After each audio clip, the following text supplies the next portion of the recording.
There are so many different ways to decorate. Brian has two examples here for us, and both of them, Brian, are sort of representative of warm Scandinavian style, but they're both a little bit different. So they're similar but different. Before we even get into that, maybe give us a little refresher on what Scandinavian style is. What does that mean? Well, Scandinavian, the Nordic look was often blonde woods. We saw blonde floors, light-colored furniture, tables, wire brushed woods. You'll see floors that are wire brushed, natural linen furniture, often slip-covered, white plaster walls, bright, fresh, natural. It was all about natural and natural woods, not staining them colors. So that translates into sort of these two looks. Now, they're very different, but they're within the same theme. So for this one, I have a flocked tree. And we were talking about it earlier.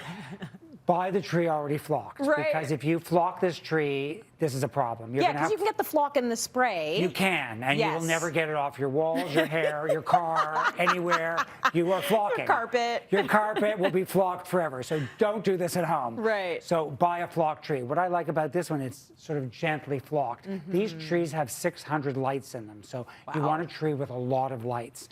With this one's a little more glamorous, but it still has that frosted winter wonderland look. Northern Europe with the sparkles and the crystal. So all of these ornaments are really about crystals and icicles, and look at these that look like glass icicles in them. Beautiful. So it's sort of that magical frosted look. Yeah, it looks glamorous, and it's very much a nod to the monochromatic trend that we're seeing across, fashion. And it's like, it's beautiful and it's subtle, and I feel like you get that in Scandi-style. Like, you get that real simplicity. Correct. And it was a big stretch to go from all of our espresso floors to, like, all of a sudden the white floorboards and the grays. But it's happening. Like, it's happening. People want a white kitchen now. You're seeing that simplicity happening everywhere. So then we come over to this guy, and it's like there's a little bit of whimsy in this one. There's some fun happening here. Describe how you would describe this tree. Well, this is really relaxed. I love the relaxed look of it, and the tree. I mean, artificial trees have come so far. They look so real, and they're so easy to assemble nowadays. This one is like incredible. And all the ornaments are fun. They're animals, they're little houses, they're wooden stars or snowflakes on these little wooden boards. But the animals play a lot into it. And these with notes, you can even use the other side and put names on them of family members or put pictures on them. So it's a really relaxed look. And I love it. And it reflects sort of that natural feeling. Yes.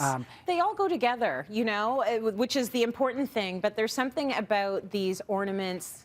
At some point, Cityline designers came over and we did like this big sort of decorating for Christmas in my home, and they said, never forget you've got kids. The kids were like babies at the time. Yes. So make sure that some of your decor reflects that. And so this makes a lot of sense. You've got the cute little polar bears, you've got the cute little doll houses.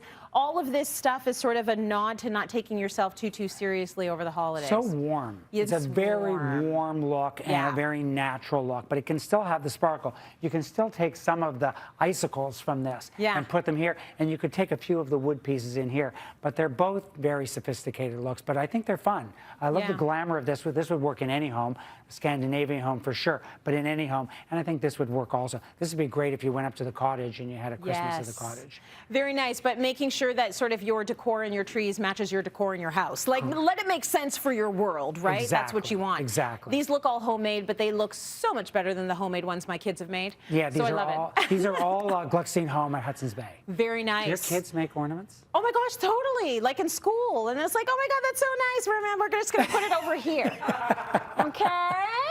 Now, I love that both examples of these trees, they're both sort of streamlined, Scandi-style. They're very warm.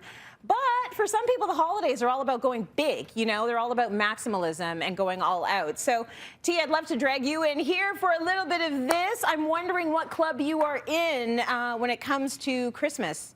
I am big. Let's go big. But big doesn't necessarily mean tacky. So I want people to, you know, Exactly. No, like, you can go big, and it doesn't have to be tacky. Right, it can all. be tasteful, but so I think sometimes people associate with like, go big is like, you know, like the big snowman on the front lawn. Like I'm not, you know, the big, and I'm sorry for anybody who has that, but I'm not talking about that. Yeah. Now the trees, like growing up, it was like we put on Christmas music, we would like decorate the tree, and now that I'm an adult, I put on like a really cheesy holiday movie, and then I decorate the tree. So for me, it's also about tradition. Right. You know, like, so for me, I want to go big. Yeah. Go big. Yeah, lots of tradition this time of year. Thank you, T, and thank you to Brian for the gorgeous